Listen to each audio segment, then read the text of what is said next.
people of Earth. I am Tarmac from the planet Quasar. We have come to conquer your world. Resistance is futile. This is your only warning. Surrender. Surrender or die. Welcome to My Name is Nobody, a podcast that celebrates the unsung heroes of the Cleveland music scene and beyond. In this episode, I speak with Dennis Bell from Lords of the Highway.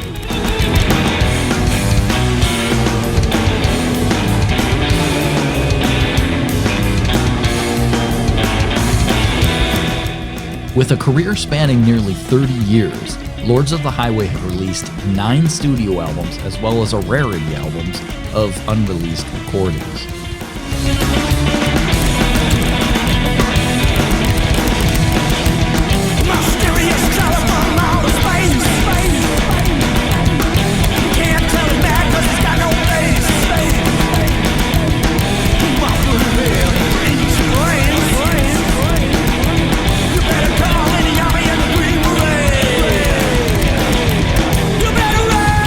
I sat down with Dennis at his studio in Geneva, and we spoke about his lengthy career with Lords of the Highway, as well as his various video projects.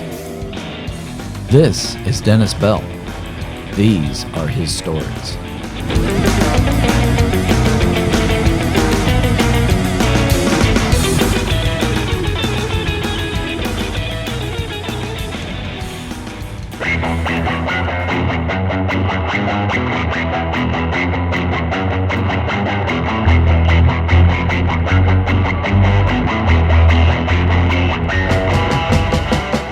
Hello, I'm Dennis A. Bell.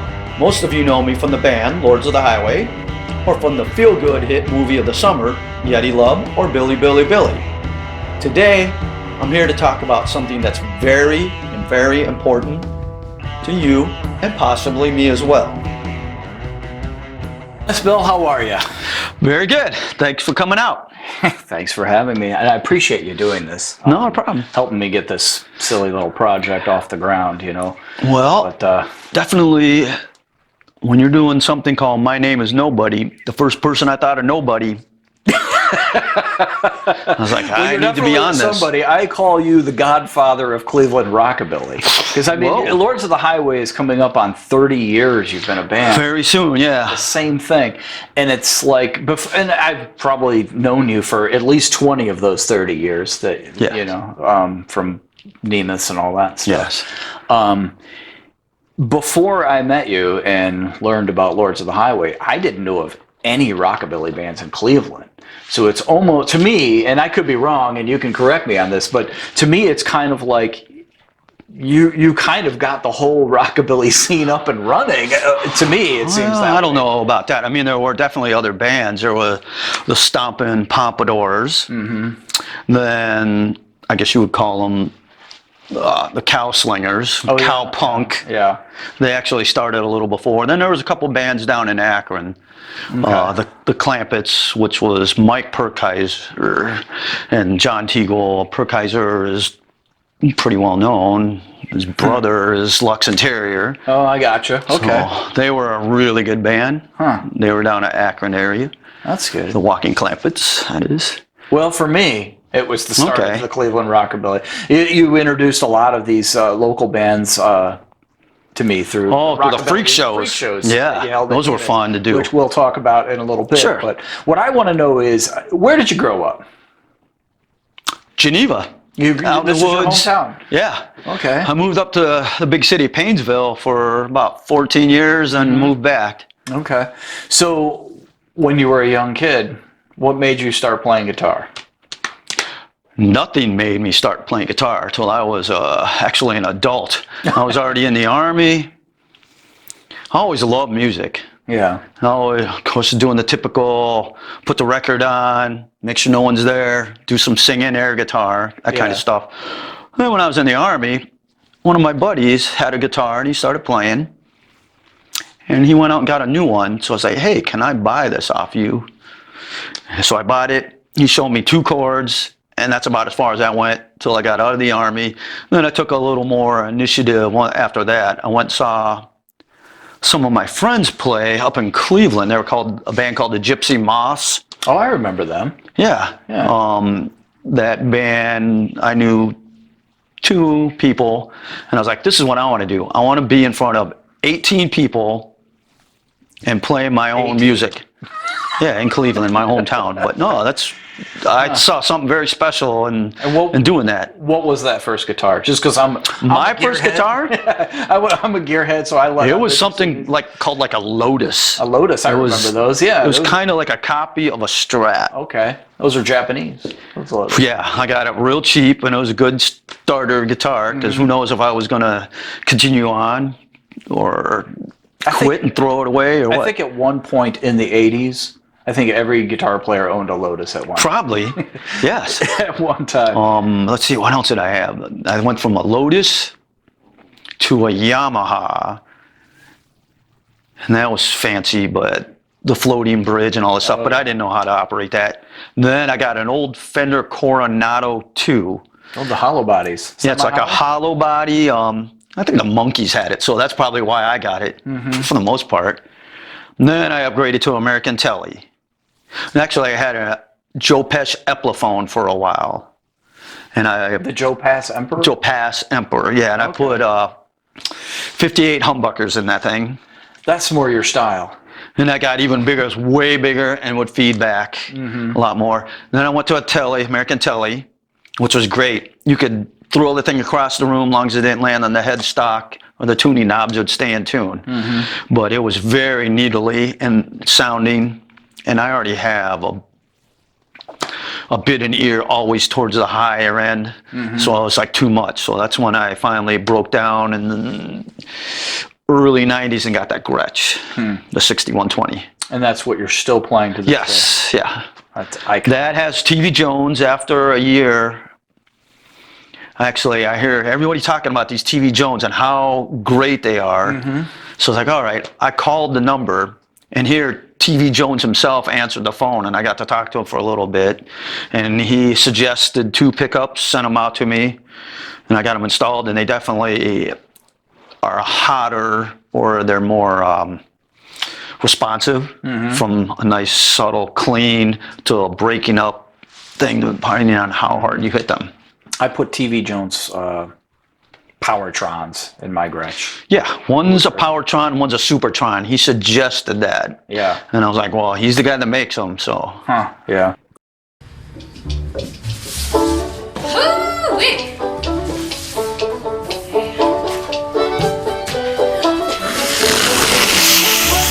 Woo, you think that blows? Here's Lords of the Highway! When did you start the Lords of the Highway? Did you do anything before Lords of the Highway? Were you playing? I played guitar very poorly. Yeah. And I'm still working on it, but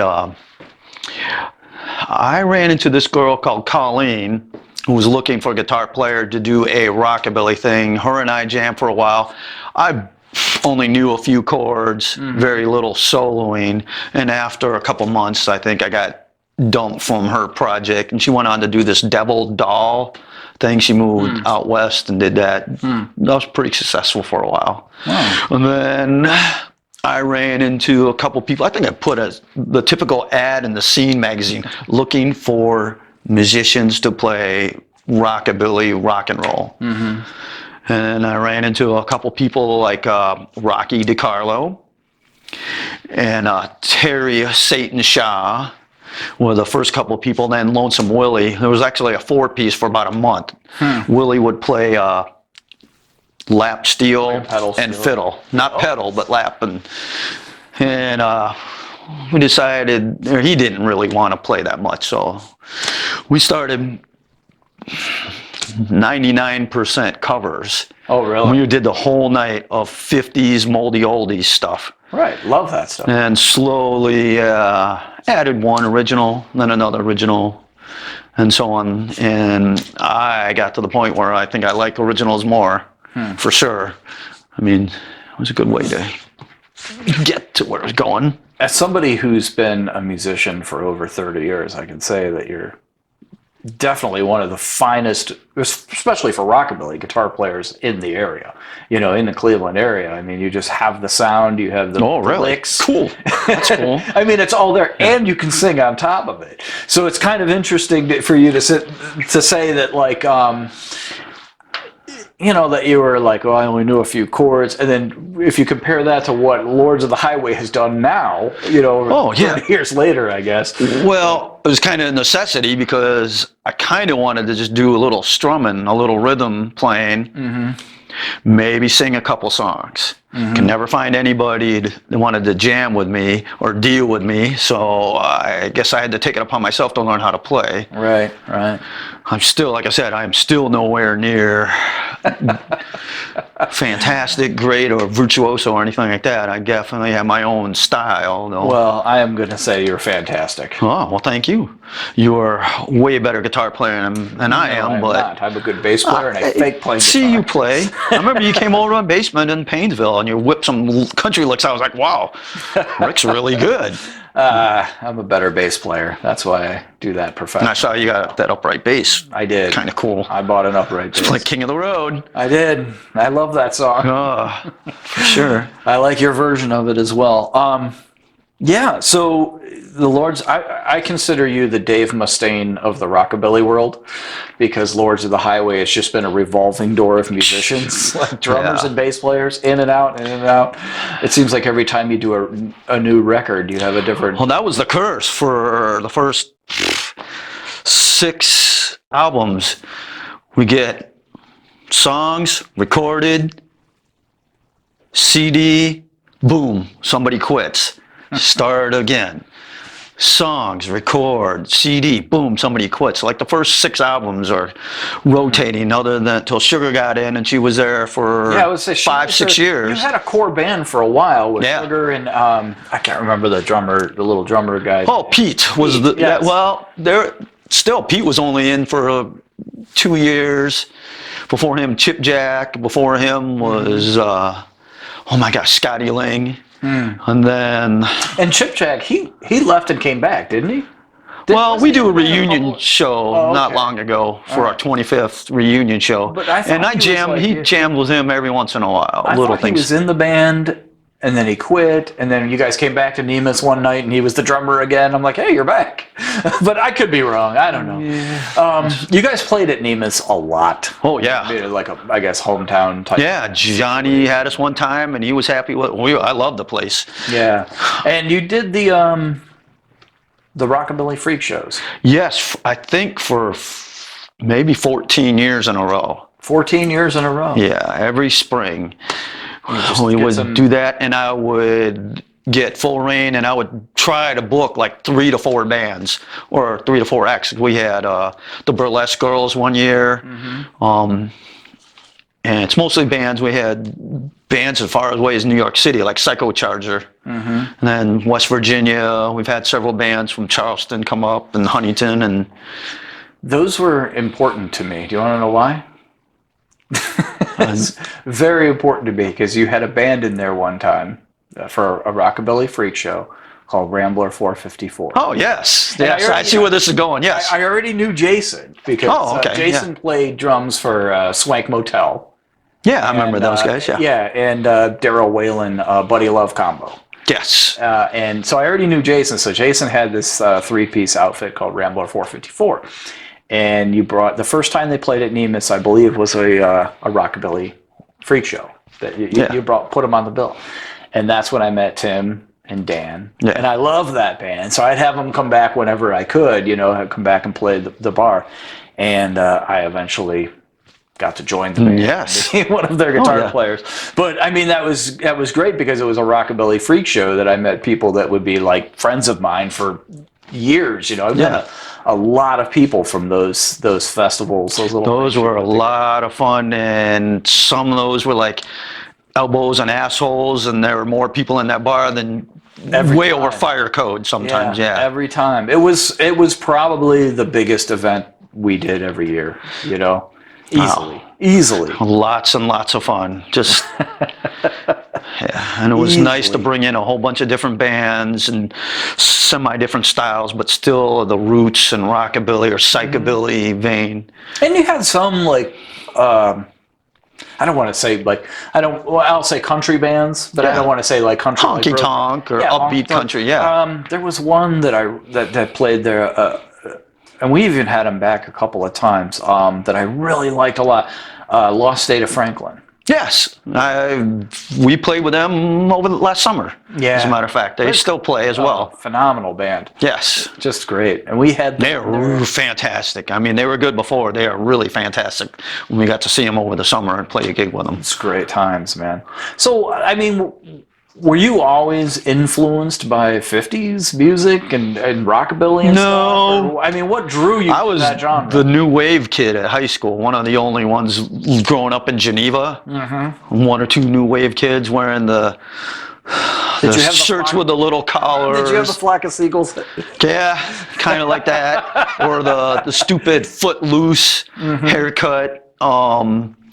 Yeah, mostly that new wave stuff. But then I saw the Stray Cats, and I was like, wow, this is really cool. It's got a 50s influence, but Yeah. pretty aggressive. Then maybe through them, you learn about Dave Edmonds, who was actually around before the Cramps, which are a whole different freakabilly, whatever you want to call them. Very great, cool band, lo-fi. I dig lo-fi stuff as well. Punkabilly. Yeah. Yeah. Huh. So it's just something that's in your blood, huh? I don't know about that.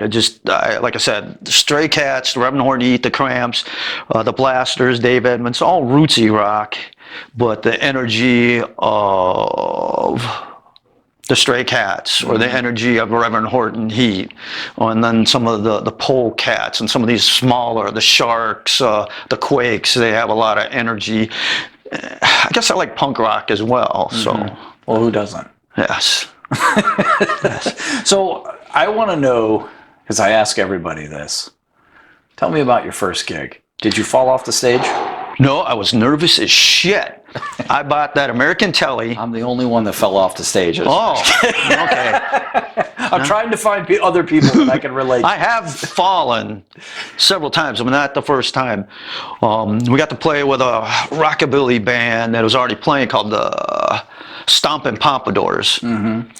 Anyways, I bought this American Telly, and I told myself I wasn't going to peel the pick guard plastic coating off till I played my first gig. That was my gumption or my gig go to make sure I play a gig. So get to the bar, set up, nervous as can be, super nervous. But I sat there and I knew we were playing, so I got to peel that plastic off the pick guard. And I was like, okay, that made me feel a little better. And I totally sucked. I'm sure it was horrendous. I'm sure people applauded. And I think I said several times, this is our first show, blah, blah, blah. So, Was that Lords of the Highway? yes, it was. Okay. The very first incarnation. Where was that at? West Side, kind of out by the airport. I really don't know the name of the bar to this day. I could probably drive by it 10 times and not even remember it at all. You know, you've probably played, hundreds of gigs in 30 years. About 100. Yeah. But you played CBGBs. Yes, that was definitely a feather in our cap. No, that was probably the most nervous I've been, even in the more than the first show, just because of the fact that we were playing CBGBs on a Saturday night at like a 10 o'clock time slot. Wow. Which, ball of nerves. Wow. Ball of nerves. And hindsight, it wasn't anything. It's just like going to the old grog shop when they're on the other corner. Yeah. Just ratty piss hole. The bathrooms were horrendous. there. The whole I played bar. Oh, okay, cool. Yeah. We almost got kicked out. We smuggled a Rolling Rock beer into this place. Watching another band play, go get our beer. We're sitting there drinking. The barmaid, waitress comes over. Get your beers and get the hell out of here. And we're like, what do we do? It's like, we don't sell Rolling Rock at this bar. So it's not very punk rock for a punk rock club. Right. But yeah, we almost got booted out before we played. We were like, here, take our beers, we'll buy another round, and we gave her a $5 tip, and she was okay with it, copacetic at that point. Right. Well, yeah, almost got kicked out of playing.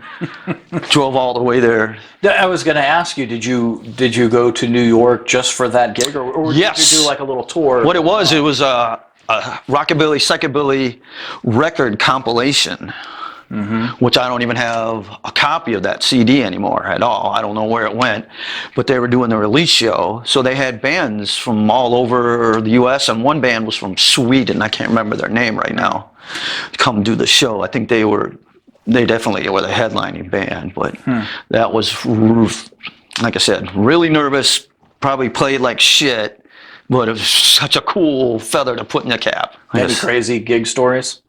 Crazy gigs. Yeah, we early on when the Klug brothers would hang around. Darren would play drums, and his brother he was a bass player, but would hang out. And for some reason, I decided I was going to put my guitar down and jump over the drums on top of the drummer, trying to end the show all big and rock star like. So it got to the point where they expected it every time. And one time we were playing a symposium on the west side. I was like, nah, I'm not going to do no rock and roll ending for this. This is a quiet gig. There was only a handful of people there. And they were like screaming at me the whole time, the last song, do it, do it, do it. And I was like, no. End the song. They come up, pick me up, two guys. I have my guitar in my hand. And they throw me and my guitar over top of the drummer, knocking the drummer over. On the way down, my forehead hits the rim of the snare drum and blood starts squirting out about a foot or so. Wow. I'm wearing a tough guy white shirt. My shirt is covered in blood. The sound guy comes running up, says, get your shit and get out of here. You're never playing here again. And I'm like, I didn't do any of this, but it just turned out that way. Right. So we got kicked out of the symposium. No. You've ever been back since? No. I don't think anybody has. Yes. I've been to a couple of fun shows there, but. Yeah. I don't think I was there one time for something, I don't remember, but that's not a place I would frequent. Well, they're only open on the weekends, so there's very little promotion for that place, and no reason to send flyers there, because there's nobody going in, and yeah. Huh. There's so many bars in Lakewood to play at, so.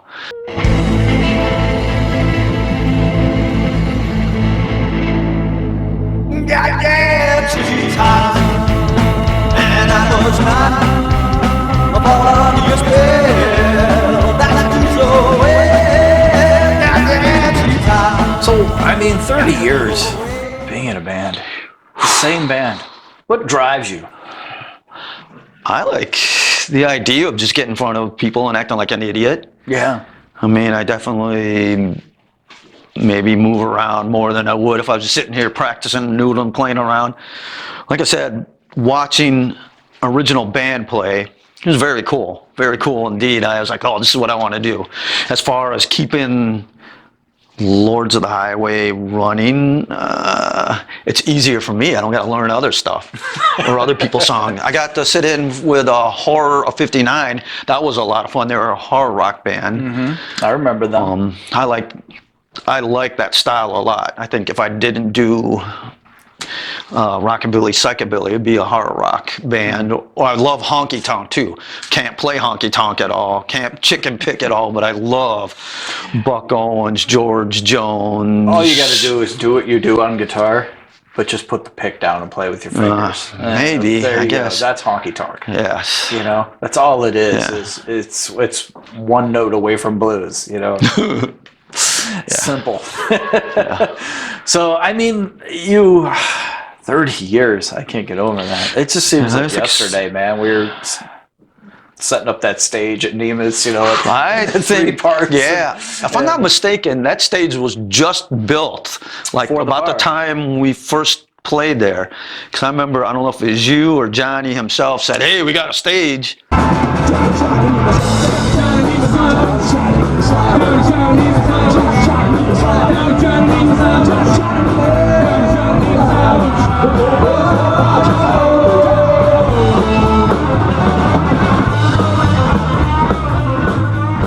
maybe your brother Gary.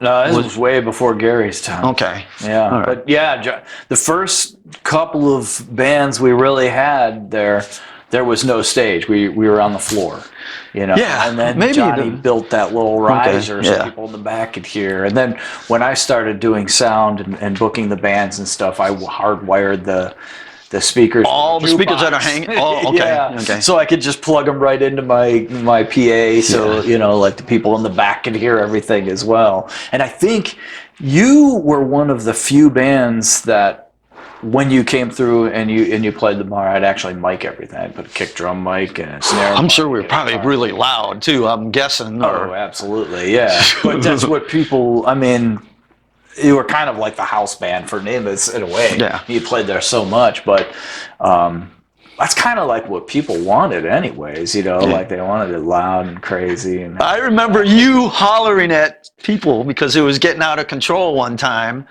Some guy took his shirt off. You hollered at some guy for taking his shirt off, and the guy goes, "The guitar player doesn't have a shirt on," and you something like, "He's in the band, he's allowed to," or something for some reason.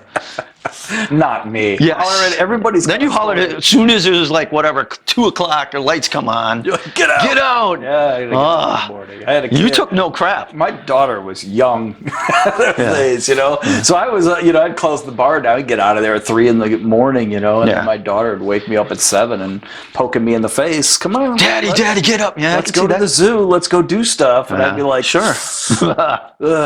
Sweet. I'd have Lords of the Highway in my brain, you know, like Still blasting, ears ringing, yeah. But I mean, when you guys were the 3-piece with Sugar and Pete, it seems like that was the heyday. That's the band I remember the most. That's probably, I don't want to say the best band, but probably the zenith of popularity, because all 3 of us were pretty in your face forward. I mean, Pete would stand up, drums, You and would stand on the bass. Yeah, and it was Sugar on the bar, humping the bass. Yes, I mean, She did that. everybody wants to see that. Yeah, for sure. yeah, that was definitely a crowd pleaser. I guess. I don't know.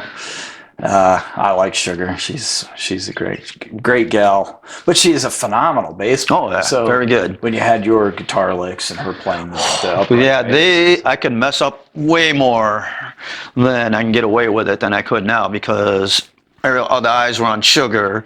Then Yorko was standing up and making noises and doing stuff. Yeah, that was, like I said, that was probably the height of our popularity, when we were all 3 of us were the craziest, or jumping around, not scared to do stupid stuff. Well, that's good.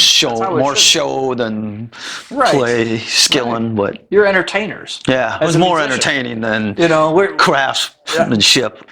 I remember one night. I don't know if it was a rockabilly freak show or you guys were just in the bar playing. I don't remember the specifics of the night, but I remember there was one night, and we were all pretty loaded. We were all tight.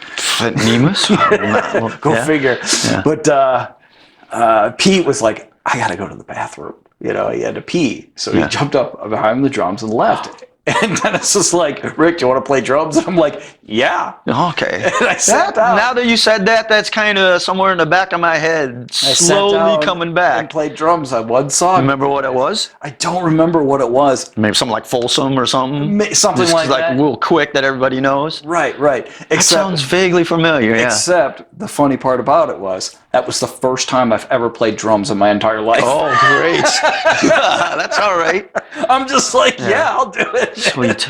And that was, I mean, that is just a testament to how much fun, like, we had. Oh, that's good. You know, you guys in the bar, like, all the time, man. Yeah.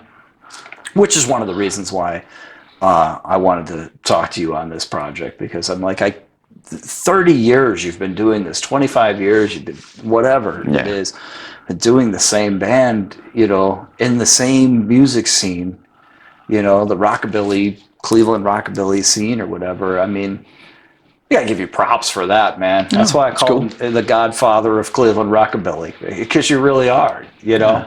Anybody that's into, you know, the rockabilly culture, car culture, tattoos, whatever. Yeah. They know you. You know, you've made a name for Well, you. that may not necessarily be the best thing, just to be known. Well, but it is. It is. They're going to know your name. You know what I Yeah. mean? Well, I don't know. You could probably show up with your Lotus guitar on stage, right? And just fart out some songs, and people will show up and applaud. You know, that's what I like about you. Yeah. That's cool. I appreciate all that. And like I said, I enjoy playing. Still to this day, I always look forward to a gig. There's been next to never that I'm like, oh, I wish I was somewhere else. So once you start playing, it's like, yeah, I want to be here. Wish I could say the same. Yeah. We've had a couple bad gigs. Mostly my bad booking decisions. Sometimes Tell me going out of about town. Give me one example. This is what I want to hear. I want to hear your stories. Example, I bet 2 times at least, we booked gigs to show up to find out that the bar didn't know we were on the bill. Once was in Columbus. Another time was in Chicago. We had played Chicago 2 or 3 times. The horseshoe bar is really cool. To get into the bathroom, there was this giant horseshoe that you would walk through, men's and women's, and it was all decorated like a cowboy saloon, really cool joint. 2 or 3 gigs there, book another one. We show up. Hey, we're here to set up, and blah, blah, blah. When's the sound guy getting here? I was like, what are you talking about? I was like, we're Lords of the Highway. We're playing tonight. It was like, 6-hour ride to yeah. Chicago. Yeah. Well, last minute, they called a band that plays there all the time. They showed up. There was no promotion. The flyers I sent to them, not on the walls or anything. That was, 6-hour drive each way. Not a fun time. Right. But sometime, I guess that happens. Yeah. I mean, I usually book all the shows. So every once in a while, we went out to New York and played a gig. It was kind of like that too. They always have bands, but they didn't know who was playing. I don't know who dropped the ball on that one at the bar. We show up and is it Hamptons? Is that in New York? Yeah, somewhere. Is that on the far side of the island or something? We'll just say. Yeah, I don't know. We'll just say it is. Another time, it's like somehow miscommunications. We got the show booked. We show up. Ugh. We had so much fun, man. So much fun at that bar. Oh. It was insane. Many fond memories of that place. Whether we're playing or hanging out, since I live down the street, running into you, other people. I remember leaving, Lots of friends. closing up that bar, wiping it down, mopping the floor, then driving over to your house and partying in your basement till 6 in the morning. Yeah, with way too many people in the house. Oh, yeah. Absolutely. In a bad part of town. Yeah, it was just insane. I don't know. I guess I've never been in a situation where I've been in the same band for 30 years, but to me that's fascinating. Like, you know, I think you should have your picture on the Rock Hall, man. Well. Look at this guy. He's been in the band. Usually when we rotate, when somebody ends up leaving, we keep about half of the songs. I guess that's a good opportunity to maybe bring back 1 or 2 old songs, then do a boatload of writing. Yeah. And constantly. So you don't rehash all the songs from all the No, every once in a while we'll bring one back, play it for a year or 2, and then but mostly you just keep all the. I mean, there's always certain songs that we will play. Johnny Nemus Lounge is pretty much, ever since the day we wrote it, we played that just about every gig.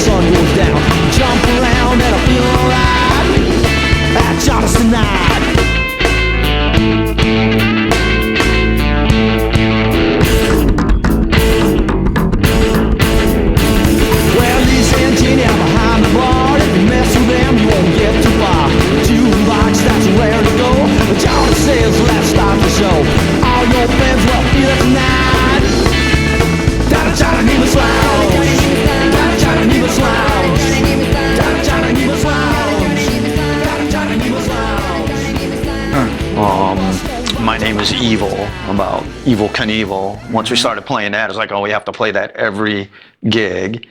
But there are some that get rotated. There's some we pull out of the dust, try out for a while. Maybe they work with a lineup, maybe they don't. So then they just kind of go off to the side. And then I'm constantly writing. How many songs have you written? At least, well, I mentioned 3, so. No, I have no idea. Pretty close to 100. Yeah, you think? We have 9 full-length I was just CDs. gonna ask you, how many albums have you done? 9 full-length CDs throughout the years.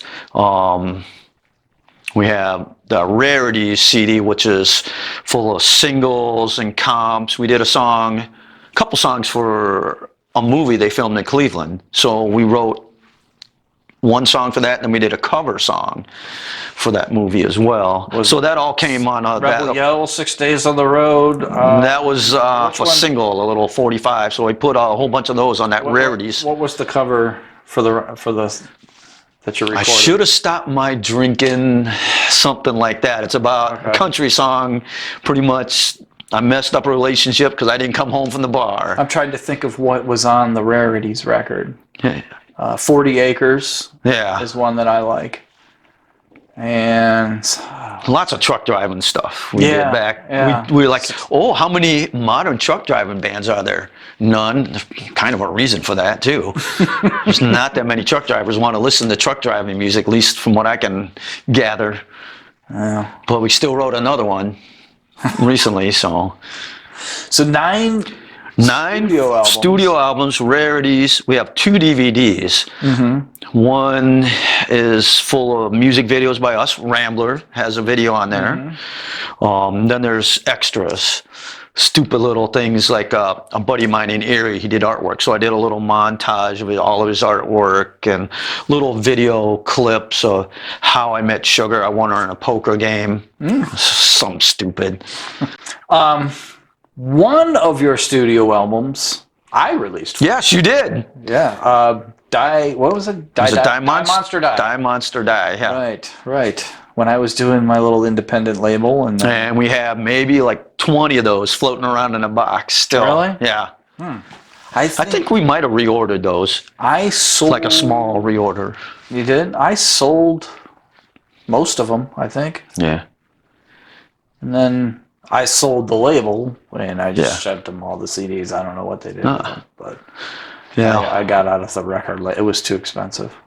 I think you were putting bands out at a pretty regular basis for a while. I think I still own the rights to the name and everything. If you notice, like the last Church of Lazy Bastards CD, I released under that label. Oh, I have that.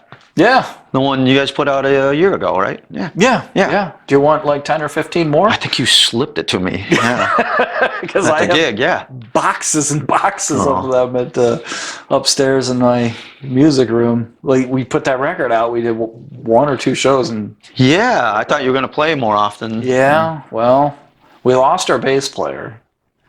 And then you move, or you lost him? We lost him. I can't find him anywhere. I thought he was under the bed. He wasn't. Okay. Yeah, he's gone. No, he quit. We've since got. And this is the thing. We were like, we gotta play shows. I bought the CD. I put it on all the streaming services. It's out there. It's worldwide. It's everywhere. We got to play gigs. So I got Kevin Carlson. I called up Kevin Carlson. We did a fill-in show with Jono. Do you remember Jono? Yeah, I know who Jono is. We did a fill-in show with Jono, and I was like, we need a permanent bass player. So I called Kevin Carlson. Do you know Kevin Carlson? Name sounds familiar. He's in the Standing Eights right now with Danny McCoy. Okay. He's their bass player. But he's done some cover bands and stuff. And so I called Kevin, and I was like, do you want to be in the Lazy Bastards? He's like, yes, I would love to do it. I'm like, great.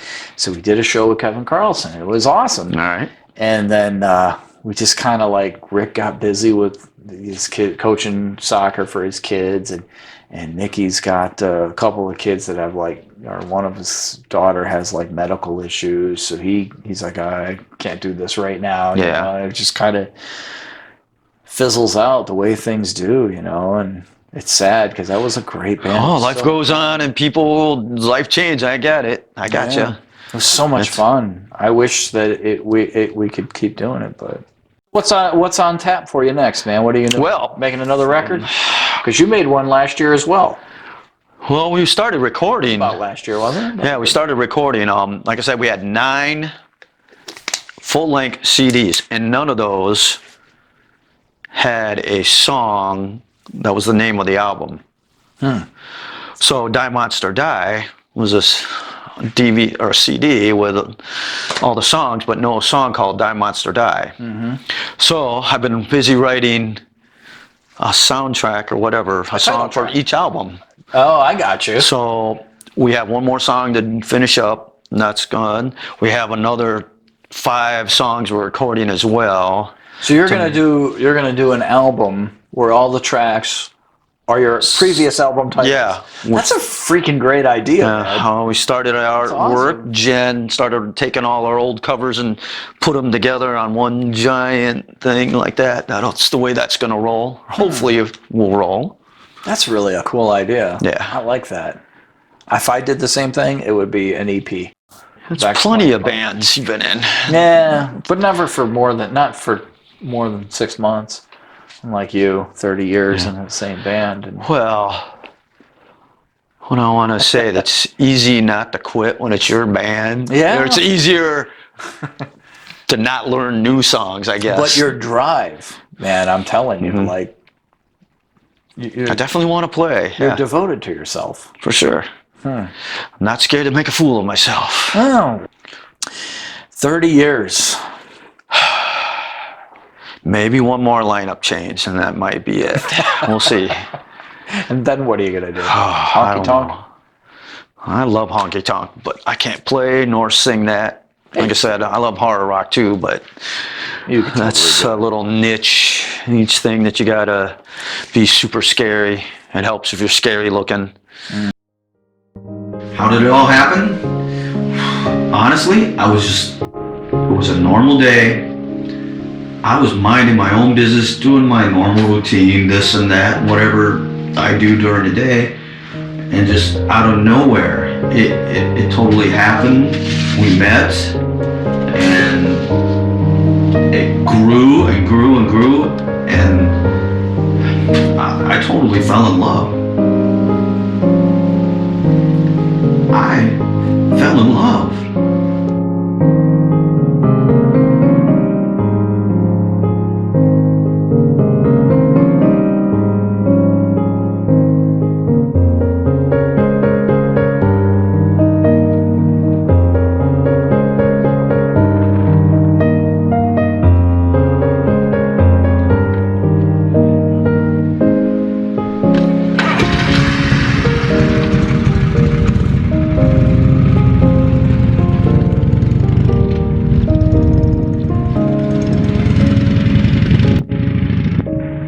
When did you realize that Bigfoot was real?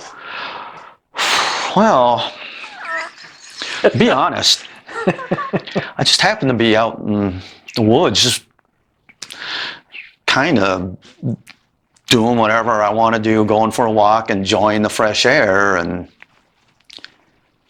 through the trees in a cave, I saw the most beautiful creature. And it turned into love. You fell in love with Bigfoot? My love does not like being called Bigfoot. Oh, Sasquatch? Yeti? Yeti is the snow one. Babe is best, but... Babe? Okay. So I would never call her Yeti to her face. That can get some anger going there. Babe just works best. All right. No, the whole Yeti love thing, just a stupid idea. Just make like silly short films or whatever. Yeah, pretty much. Hence the band's maybe not playing as much now, ever since I had my daughter. So like maybe do a little veer off thing and just like, what can I do? Hi, welcome back to Scientific Frontiers. I'm your host, Dick Fitzenbutt. And with me today is the evil Dr. Harvey Zorkon. Dr. Zorkon, what is your latest project you have for us?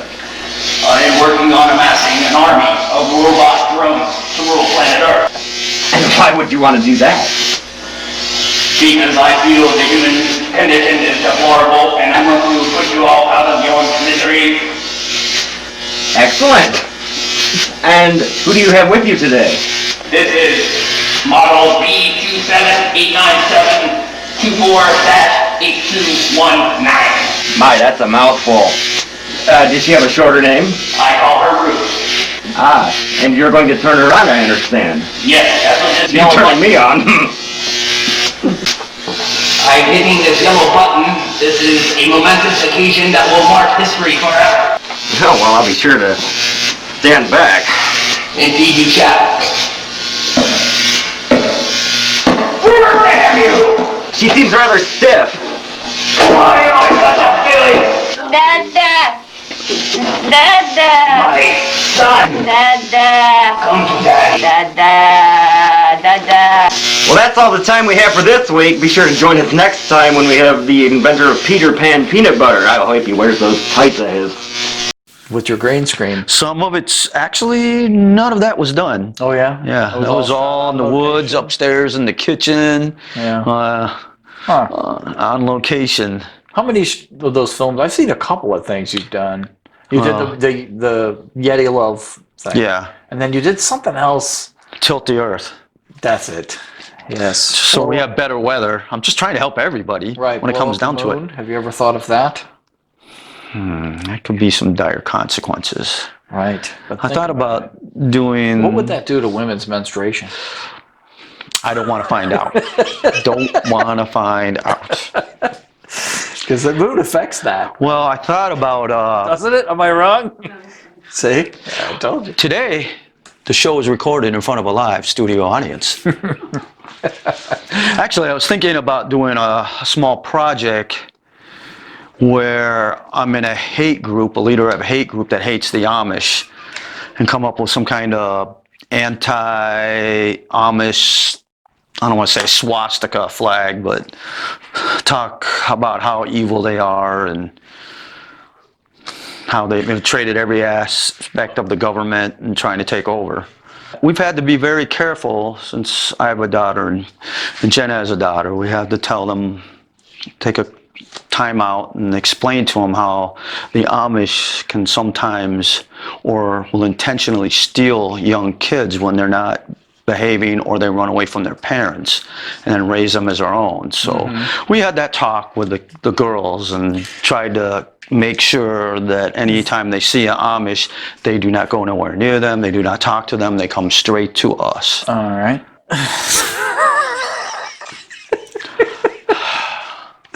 For the record, Dennis doesn't hate anybody. Well, I only hate the people that deserve to be hated, but... Right. He hates me. Nah, not at all. Dennis, thank you so much. Cool, for very doing good. this, man. Very good. As a pleasure. Very good. Thanks for coming down. Always a pleasure to see you and hang out with you, man. Fun. Cool. Thanks a very lot, good. man. All right, very good. Out in the woods and I'm looking for a thrill. Sasquatch girl, she's sitting on a hill. Hey thing, what do you say? Next thing you know, we're rolling in a hay getting sweaty. I'm getting sweaty. In this episode, I speak with Dennis Bell from Lords of the Highway. For nearly 30 years, Dennis has been doing his fucking thing.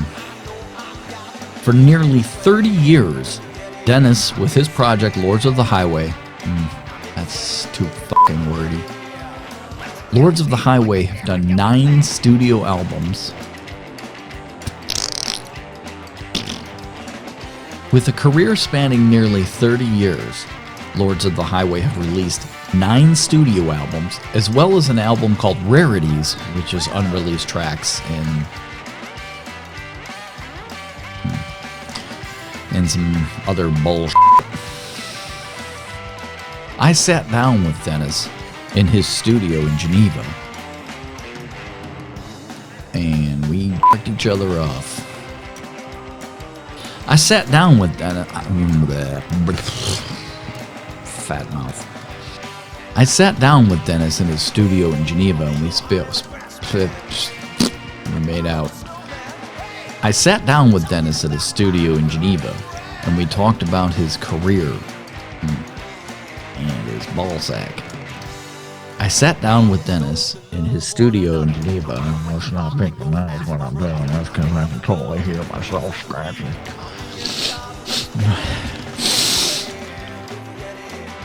I sat down with Dennis at his studio in Geneva, and we spoke about his lengthy career with Lords of the Highway, as well as some film products he likes to f*** around with. I sat down with Dennis at his studio in Geneva, and we spoke about his long wiener. This is f***ing ridiculous.